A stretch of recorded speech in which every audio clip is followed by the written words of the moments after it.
Raquel Lanceros también es una reconocida poeta, en este caso sobre todo, y ella es pues, Premio Nacional de la Crítica 2022.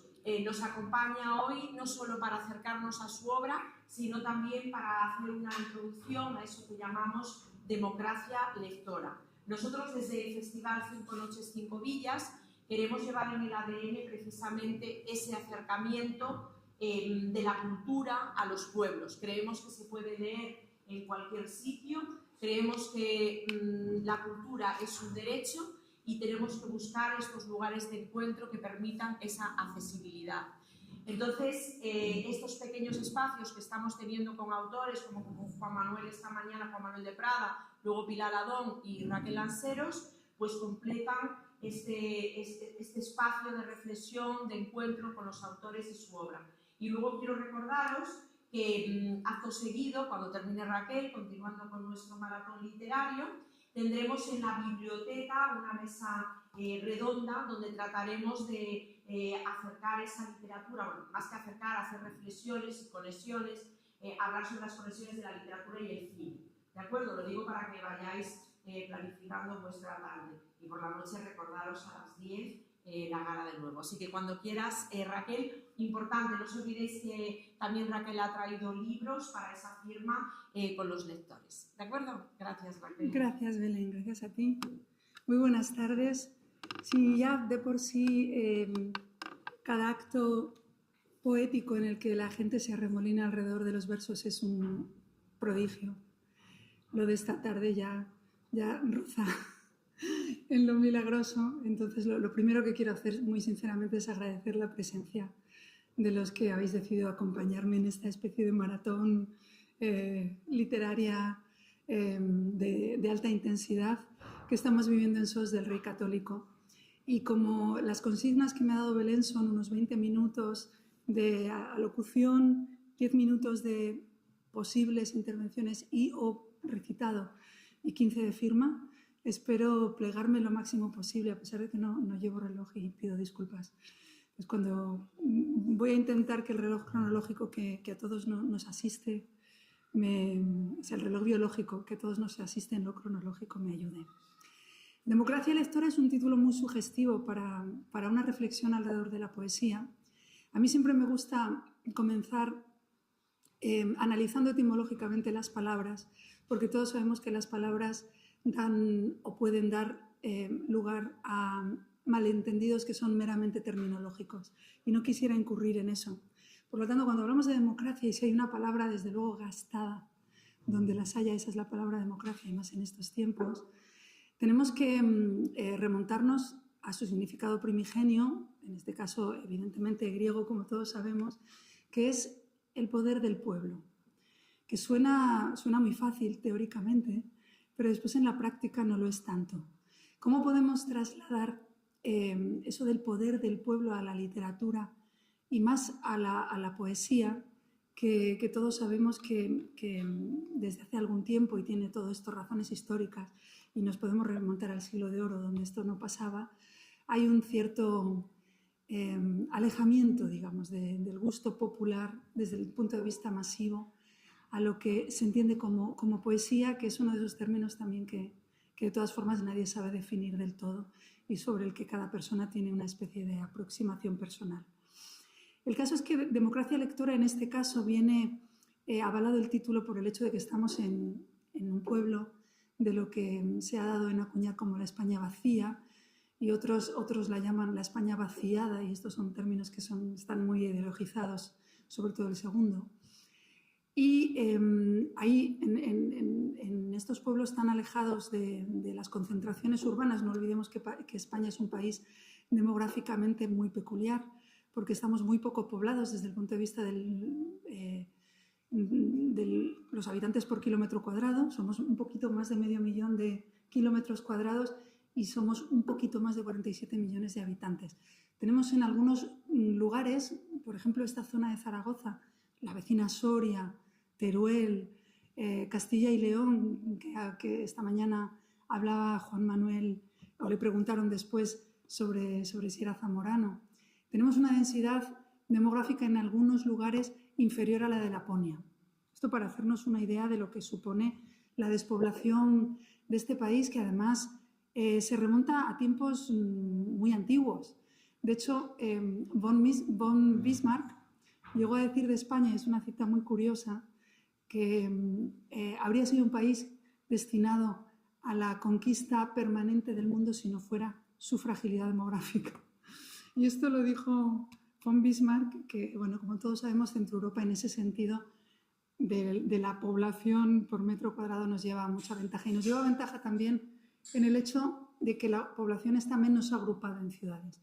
En España se da un curioso fenómeno, y es que los científicos humanos, que se dedican sobre todo a la geografía humana, así llamada, cuando hacen los mapas, ven una desigualdad que no existe en otro país de la Unión Europea, ni siquiera en Portugal, en cuanto a la población del territorio. Y obviamente esto hace que las desigualdades a la hora del acceso a los recursos sean muy marcadas, sobre todo cuando se trata de los recursos inmateriales, que es así como se les llama ahora, entre los que se cuenta la literatura. Pero, como no todo van a ser malas noticias, lo cierto es que el acceso a la cultura, de alguna manera, en cuanto a soportes, está más democratizado, y lo pongo con absolutas comillas, luego iré a lo que significa ese término, al menos desde el punto de vista del acceso potencial. Porque hoy en día los usuarios de cultura, y mira que no me gusta la palabra usuarios, y con cultura se da de palos, pero para entendernos y no caer en errores terminológicos ni en rimbombancias excesivas, siguiendo a Primo Levi, que dijo que todo lo que se pudiera decir en 14 palabras era desalmados decirlo en 40, pues lo vamos a decir así, que es como nos dicen en los medios de comunicación. Como digo, los soportes por los que el ciudadano medio común de nuestra época y de nuestro territorio accede a la cultura sí que son soportes que existen igual en los pueblos que en las ciudades, en cuanto, por ejemplo, el acceso a Internet, etc. Otra cosa son los libros. Los libros son un bien muy banalizado hoy en día. De hecho, en las ferias del libro tenemos a escritores casi persiguiendo al público en algunos casos, y en otros con unas colas muy largas, sobre todo si se trata de youtubers o de gente que salga en la tele, cosas estas. Pero el caso es que, a pesar de la banalización que de alguna forma está alrededor de la figura del libro, sobre todo si tenemos en cuenta lo costoso de lo material y de lo inmaterial que es un libro, el hecho es que no es tan fácil acceder a los libros desde algunos lugares. Y yo esto lo sé por experiencia, porque provengo también de la España vacía. Mi madre es concretamente de una zona que se llama Carballeda, muy hermoso, no se sabe si es lusismo o galleguismo, tierra de robles, anexa a Sanabria. Y cuando yo iba a pasar las vacaciones, los fines de semana con mis abuelos, ya veía entonces el bibliobús, que es una realidad ajena a los niños de Madrid. Por ejemplo, mi hijo no ha visto eso del bibliobús, pero son autobuses que recorren muchísimos kilómetros de distancia y que atienden a muy pocos niños y a muy pocos adultos también en cuanto a número, pero que son esenciales si queremos que esa equiparación entre los territorios se mantenga. ¿Y qué decir ahora de la poesía, ahora que estoy con los bibliobuses? Claro, los bibliobuses tienen un problema de espacio, que si cualquier bibliotecónomo da fe de lo valioso que es el espacio en una biblioteca, o cualquier librero, ¿no? que nos cuentan cómo las novedades ocupan las librerías y ya no da tiempo prácticamente a ese fenómeno que llaman, aquí en España decimos boca a boca, aunque sería mucho más exacto decir boca a oreja, que es como lo dicen en otros países. Apenas da tiempo porque los libros no tienen esa oportunidad. En una semana el que no ha despegado, como se suele decir en el argot, pues ya se tiene que ir a otro lugar.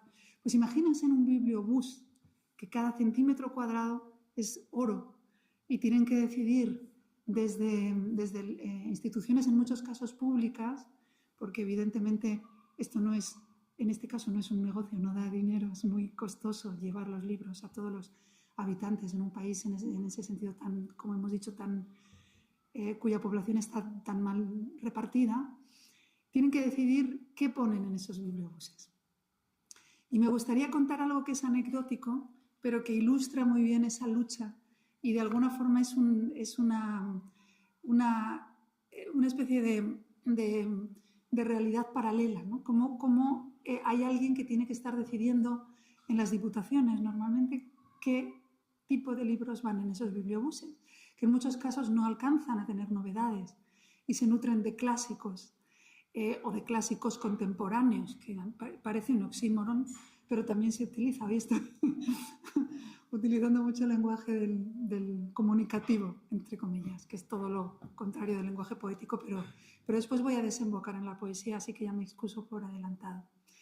El caso es que en esas decisiones yo nunca había reflexionado hasta hace poco, pero hace unos cuantos meses que tuve la oportunidad de filmar un programa de televisión, de esas joyas que existen porque de pronto hay personas que luchan por la cultura en todos los lugares del mundo, incluso en las televisiones, aunque parezca mentira. Y filmamos en Zamora los encargados y los organizadores del Bibliobús. Y nos comentaron algo que yo les quiero trasladar porque me pareció muy interesante, que es ese consenso de cómo hacemos para que lleguen libros de calidad, pero a la vez lleguen libros de más o menos novedosos, libros que sean más livianos, libros de entretenimiento. Y a mí esto me recordó unos estudios que además yo desde el punto de vista académico a veces he abordado en la universidad, que son los estudios del canon, porque ellos nos decían, queremos que el bibliobús tenga un espacio canónico y un espacio de novedad y de sorpresa. Entonces, imagínense lo que hay detrás, ¿no? Hay personas que pasan una mañana pensando qué va a llevar ese bibliobús que llega a Sos del Rey Católico, llega a cualquier otra de las 5 villas. Y a mí eso me pareció un ejercicio de democracia popular. Bien, es verdad que, claro, lo que yo les preguntaba, ¿qué llamáis canónico? ¿No? Estamos en la época que ya Bauman bautizó de modernidad líquida y lo de Bauman ya es un término de lo más tradicional, si nos ponemos a ello. Pero lo canónico es algo que se está desdibujando. De hecho, llevamos asistiendo a la ampliación del canon, y ahora también utilizo una nomenclatura que no es propia, para introducir otras cosas, pero el tiempo de lectura de los ciudadanos tampoco necesariamente aumenta, a pesar de que las últimas cifras son muy esperanzadoras, sobre todo con respecto a los adolescentes y a los niños, que siempre, de alguna forma, yo rompo una lanza, siempre estamos diciendo que los jóvenes no leen y parece que las cifras desnudas arrojan que leen más proporcionalmente que algunos mayores. También hay que reconocer que hay una franja de la vida que viene a ser la mitad, que llamaban los griegos el acmé, y que uno tiene que hacerlo todo, y obviamente el tiempo de lectura también se reduce. El hecho es que yo les pregunté, obviamente, por arrimar el ascua a mi inevitable sardina, si en esos bibliobuses llevaban poesía. Y la poesía que llevaban era sobre todo, bueno, pues digamos lo que ellos también denominaban como poesía canónica, la poesía ya muy reconocida. No les falta razón en el sentido de que es la única forma de no equivocarse o de equivocarse menos, ¿no? Es decir, el balance de los años y de los siglos dicen que es irrefutable, pero también decía don Antonio Machado que lo que leerán los habitantes del futuro, o sea, lo que dirán sobre todo sobre la poesía del presente los habitantes del futuro, es algo no solamente a lo que no tenemos acceso, sino que ni siquiera ha sido aún decidido, sino que ni siquiera han nacido los que lo van a decidir. Entonces, lo digo por poner esto del canon un poco entre comillas, porque es muy resbaladizo. Y como decía Juan Carlos Rodríguez, que es uno de los grandes ideólogos desde el punto de vista de la Academia del Canon en España, que ya murió, que mucha gente lo conoce como el esposo de María Ángeles Mora. Y él hablaba de la ideología del canon. No hay un canon literario que no lleve, evidentemente, detrás, que no esté soportado por una ideología, no solamente política, sino también una visión concreta del mundo, de los valores imperantes, de cuáles son aquellos deseables que nos gustaría que nuestros nietos siguieran acariciando, pero no sabemos desde el punto de vista pragmático qué es lo que ellos van a necesitar para esa necesaria supervivencia en un mundo que ni siquiera podemos imaginar, porque además el cambio se ha acelerado de tal forma que tampoco sabemos si el diálogo va a ser con hologramas, a través de las máquinas o no, o quizá los tiros van también desde el punto de vista de las academias elitistas del mundo, parece que los tiros van por una apuesta por lo analógico. De hecho, yo tuve la ocasión hace poco de estar en Berkeley, hace unos meses, y decían que los college y las universidades, las facultades más elitistas, de esas que valen $200.000 la matrícula anual y todas estas cosas, apuestan por asignaturas clásicas como oratoria, como caligrafía. La psicomotricidad ojo-mano parece que no es tan gratuita ni comporta unas destrezas que puedan perderse fácilmente sin que se pierdan otras cosas. Todo más complejo de lo que parece, y parece que apuestan por una enseñanza analógica, táctil, tangible, en definitiva, y que si resumiéramos un poco lo que ellos piensan, las pantallas son para la chusma. Entonces, esto lo decían de una manera, no lo decían así, porque lo decían en inglés, pero más o menos traducido al román paladino sería algo así. Total, mi quebradero de cabeza constante es cómo hacer para ensanchar los límites, ya no solo del canon, sino de la poesía, de pronto. ¿Cómo hacer para volver al siglo de oro? Pepe, di, por favor, que te veo levantar la mano y... Estás haciendo una cosa que oí comentar a Ángel González hace muchos años en una entrevista en televisión. Decía que él, ya de pequeño, se aficionaba a la lectura, su familia era republicana y tuvieron una serie de problemas, lo pasaron mal, vivieron circunstancias bastante de pobreza y todo eso. Entonces él tuvo, a principios de la adolescencia, un problema de tuberculosis, que entonces tenías que estar en cama meses y meses y todo eso. Y entonces él pedía que en la medida de lo posible te llevaran libros, unos pocos que se podían conseguir. Y empezaron a llevar así algún libro y tal, y llegó un momento en que lo que le pedía a la gente, que iba a veces, se llevaba los libros, es que le llevaran libros de poesía. Y se lo pedía por una razón que había descubierto como lector, y es que cuando él leía, por ejemplo, una novela, se lo podía pasar muy bien. Pero como eran pocos los libros que conseguía, lo que tenía que hacer era volver a leer, porque no tenía autos. Y que una vez había leído una novela, no podía volverse a leer porque ya se la sabía, que ocurría. Pero en el caso de la poesía no pasaba eso. Podía leer un libro de poesía, terminarlo y volverlo a empezar otra vez, y funcionaba. Y entonces empezó a pedir que llevara precisamente libros de poesía. Uno de ellos, por ejemplo, recuerdo que decía, fue la segunda antología de Párrafo, que le fascinó y le siguió fascinando toda la vida. Entonces, lo que tiene ese sentido la poesía es que no se agota. Es mucho más inagotable que otros géneros, yo creo. Y ahora que dices la palabra inagotable, yo concuerdo con cada coma de lo que has dicho. Jorge Luis Borges utilizó inagotable y pura en un poema de amor, pero después en una entrevista decía que esos dos epítetos podían aplicarse a la poesía. Y efectivamente, inagotable y pura. El mismo libro de poesía, eso lo decía Borges, y además es muy heraclitiano, no se lee nunca dos veces, porque cuando releemos poesía, evidentemente ahora lo llaman teoría de la recepción en las facultades de educación, pero evidentemente el 50% de la lectura o más forma parte del bagaje del propio lector, de lo que el lector o la lectora aporten. Y cuando leemos un libro de poesía, aunque haya pasado poco tiempo, y no digamos si lo leemos en la infancia, en la adolescencia, en la edad adulta, en la senectud, el libro ya es muy otro. ¿Cómo sabes que eres poeta? Es que yo creo que nadie sabe eso. Me refiero, que me parece que lo de poeta es algo tan... Volvemos a la etimología para explicar los términos. Poietes, algo así como el creador. ¿Quién crea?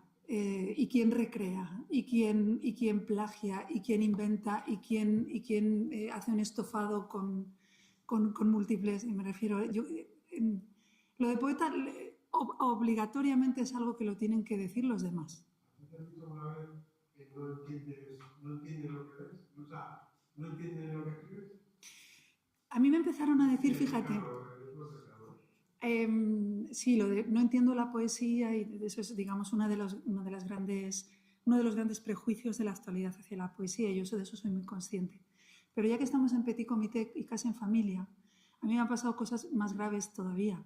Me ha pasado que con 19 años a lo mejor salía, pues hoy hablábamos del amor, y yo hoy quiero hablar del amor, las citas lógicas de la edad, y me decían, hablando de cosas totalmente intrascendentales y con una conversación muy breve, ya me decían, tú piensas mucho. Es decir, que a partir de ahí ya cuando me dicen lo de la poesía ya ha sido una vida entera de acusaciones.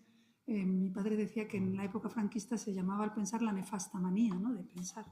Es decir, que el pensar siempre ha tenido muy mala prensa popular.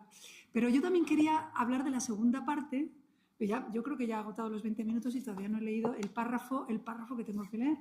Pero la segunda parte, popular, de manera muy rápida, me gustaría hacer una unión de nuevo, sería una religión, desde el punto de vista etimológico, religare, entre lo popular y lo poético.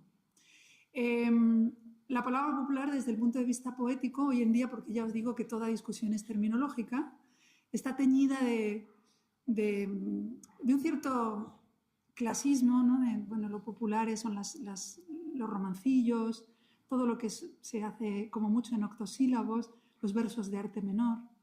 Los grandes poetas que en el mundo han sido, por citar a Fray Luis de alguna manera, un poco haciendo paráfrasis, saben que lo popular es la vena del oculto. Y esto es una de las grandes claves que es, evidentemente estoy aquí descubriendo el Mediterráneo, pero no está de más repetirlo, es una de las claves fundacionales de la generación del 27, de la poesía de la generación del 27, de muchos de los grandes poetas de la generación del 27 y desde luego de la generación del 98, y del propio Rubén Darío, que decía, la poesía es poner la proa a la otra orilla, porque la poesía está a medio camino entre este mundo y otro, que no sabemos, que no lo podemos percibir de manera inteligible con los 5 sentidos, pero que todos lo percibimos de manera muy clara en muchos momentos, o por lo menos en algunos.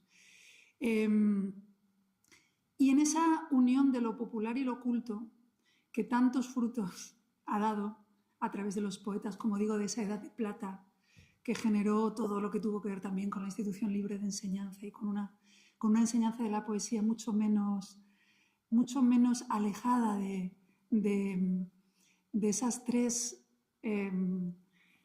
de esos 3 ingredientes que decía Octavio Paz, que como todos sabemos, además de un gran poeta y de premio Nobel de Literatura, era un gran teórico de la poesía, y la gente lee el arco y la lira como un manual revelatorio todavía hoy, 70 años después. La música, el pensamiento y el inconsciente, unidos.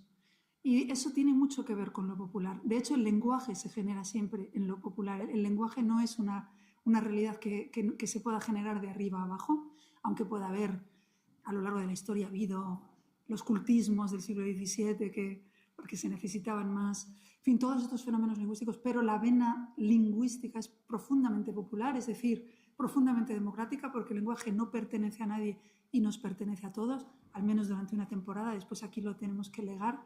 Esto se lo digo mucho a los alumnos, ¿no? Porque el lenguaje es uno de los grandes misterios, desde su origen, evidentemente, a en qué momento, qué homínidos decidieron que teníamos un aparato fonador capaz de crear realidades simbólicas múltiples solamente con sonidos articulados finitos, ¿no? Entonces, es un misterio ante el que yo me postro y ante el que se postran, yo creo, todos los poetas, esos que no se pueden autodenominar, pero son denominados honrosamente por los demás, en algunos casos pronto, en algunos casos tarde, en algunos casos un rato, en algunos casos la eternidad es una palabra muy, muy, muy, muy difícil de usarla. Voy a usarla en términos de Isaac Asimov, La eternidad que tiene fin. Bueno, pues creo que todo poeta es un enamorado del lenguaje, es un enamorado de las palabras en sí mismas, como realidades que no son solamente, como dijo Saussure, un significado y un significante, sino que tienen realidad propia y la recrean en eso que se llama en las academias y en las facultades de lingüística la representación de la realidad que recrea la realidad misma, como traslación. Y de eso, sobre todo, es exponente máximo la poesía. Y acabo con esto que quiero leer y que he titulado Las nupcias del incendio con el agua. En un libro de poemas llamado The Winding Stair, es muy breve, 2 minutos, William Butler Yeats afirmó que se hallaba buscando su propio rostro, aquel que tenía antes de que fuera construido el mundo, que es una imagen portentosamente bella.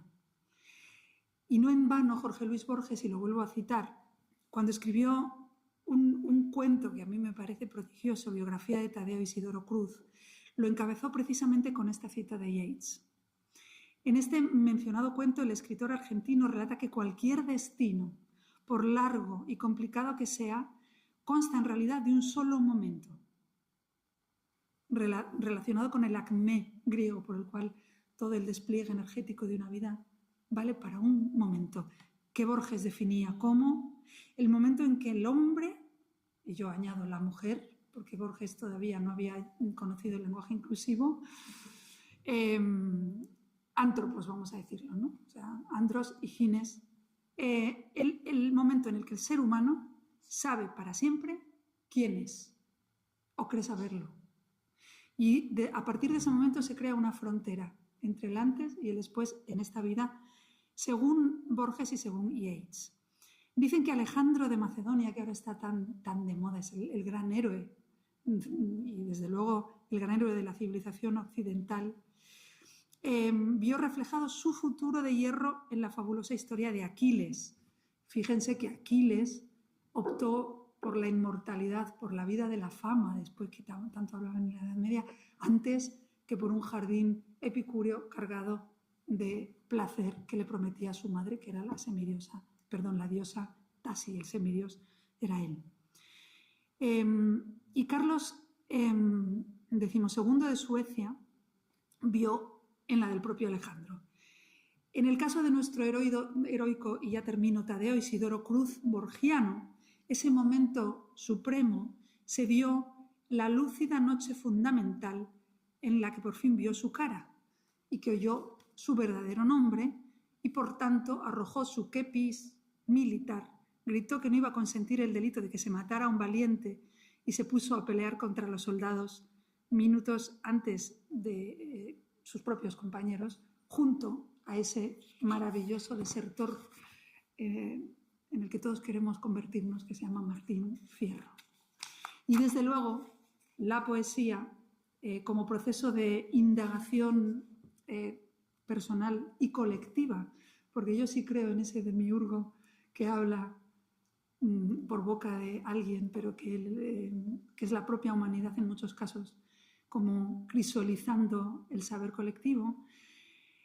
En el caso, como digo, de la poesía, ese encuentro con uno mismo en algunos casos es doloroso, en algunos casos es gozoso, y en la mayoría es una mezcla inefable de ambos.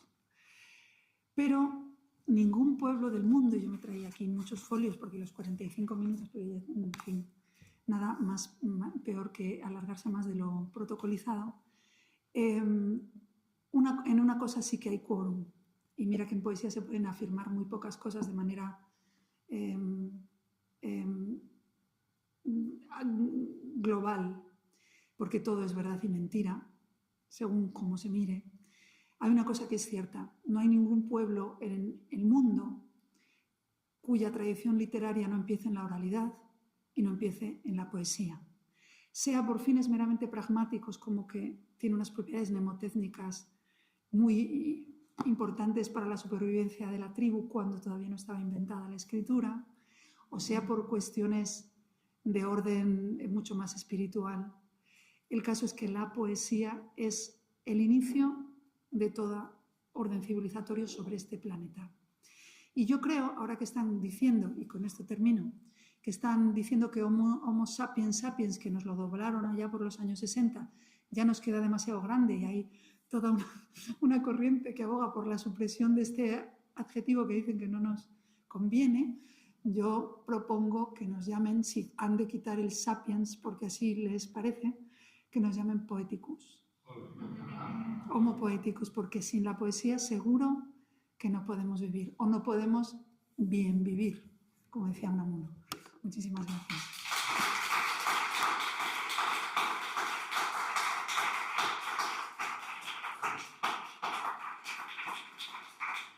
Rafael. Magnífica intervención, hemos aprendido mucho, pero no te vas sin leer. ¿Sí?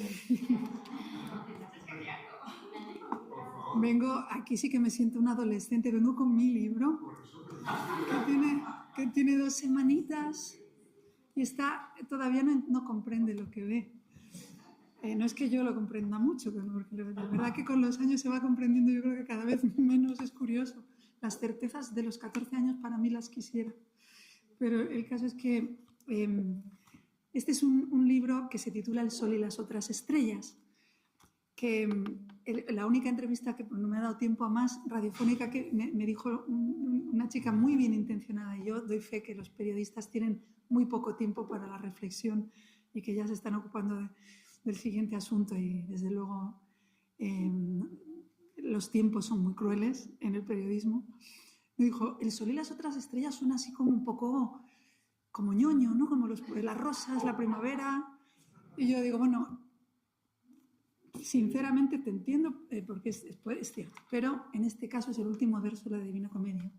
Lo escribió Dante Alighieri en algún momento entre 1313 y 1321, que ni los estudiosos de Dante saben estimar, pero hace 700 años que cuando escribió el último verso del último canto del Paraíso, que es a la sazón la tercera parte de la Divina Comedia, escribió la definición de amor que, en mi humilde opinión, es posiblemente la más enigmática, la más completa y la más portentosa que yo haya oído nunca. Y cuando la leí con 15 años, nunca en la vida se me volvió a ir de la cabeza, hasta que por fin he escrito este libro que yo creo que le debía a aquella fascinación que me causó la definición de amor. Dante Alighieri acaba la Divina Comedia diciendo el amor que mueve el sol y las otras estrellas. Y con esto se adelanta a su tiempo desde el punto de vista científico. Yo ahora que estoy con la transversalidad del conocimiento y estoy todo el día con científicos y enamorada del hecho científico como buena aficionadilla que no sabe nada pero que le gustaría saber, con esto se adelantó a la ciencia en mucho y hizo una definición que alude a que el amor, tal y como el amore, que estaban, imaginaos, Dante es un poco un pórtico posterior a Petrarca, es un pórtico entre el pensamiento medieval, el pensamiento renacentista y por lo tanto es desde luego el pensamiento moderno, y de pronto define el amor como algo que no es un sentimiento, que no es una concepción, que no es un paradigma meramente humano, sino que tiene que ver con la materia, con la creación, con lo existente, y no solo eso, sino que lo empuja. Y por lo tanto es todo aquello que propicia la vida. Entonces es una definición metafísica que a estos tiempos un poco superficiales, vamos a llamar, acaso lo hayan sido siempre, pero yo hablo por los míos, le viene bien pensar cómo alguien hace 700 años definió el amor como aquello que permea todo lo creado. Y de pronto cuando descubren ya hace muchos años que la naturaleza de los átomos y los electrones y los protones girando de una manera orbicular semejante a la del gran universo, pues Dante se sonrió allá donde esté, que yo creo que está en todas partes. Y por lo tanto de ese amor habla este libro, de ese amor que nadie sabe exactamente qué es. Esto como San Agustín cuando hablaba del tiempo, si me preguntan sé lo que es, Si no me preguntan, sé lo que es, y si me preguntan, no lo sé, pues de ese amor humildemente aspira a hablar el libro. Eso que estabas, antes de que leas el poema que ha pedido Rafael Soler, el amor me recuerda mucho a la concepción del amor de Vicente Aleixandre, esa unidad cósmica, Totalmente. de todo, la materia, el espíritu, etc. Y ahí es donde está el amor. Totalmente. Bueno, Aleixandre, en ese sentido, es un gran moderno en el sentido de atemporal. Porque lo que él dice no es que esté, ni haya estado, ni estará jamás de moda. Es que comulga con las sabidurías de los más antiguos desde que tenemos conocimiento. Y yo quiero, claro, para hablar de amor lo primero que hay que hacer es creer en él. Y esto no es tan sencillo, porque esto, como Goethe decía en Fausto, el demonio le compra el alma a quien el demonio quiere. Y mira que hay gente ofreciéndola, pero el diablo, Mefistófeles, es soberano. Entonces el amor también, yo creo, ¿no? Entonces decide quién cree y quién no, y quién puede creer, y a quién le da las armas y las herramientas para creer, y en qué momento. Pero como uno tiene, por lo menos, al menos que pensar humildemente que cree, aunque lo que sea a lo mejor una sombra de la caverna platónica, que de amor platónico también sabemos mucho.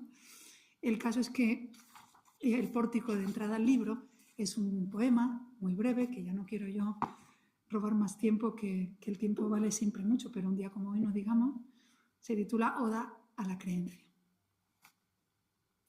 ¿Quién pudiera creer? Seguir creyendo. En ti que eras quien creyó que fuiste aquella que yo creí ser algún día. Cuando creía en tus ojos y creyéndote, volví a creer, crédula y sin descrédito. Hoy me cuesta creer que te creyera. Y sin embargo, aunque no me creas, nada quisiera más que creer de nuevo, ligero el corazón de descreimiento, como solo se cree antes de haber creído.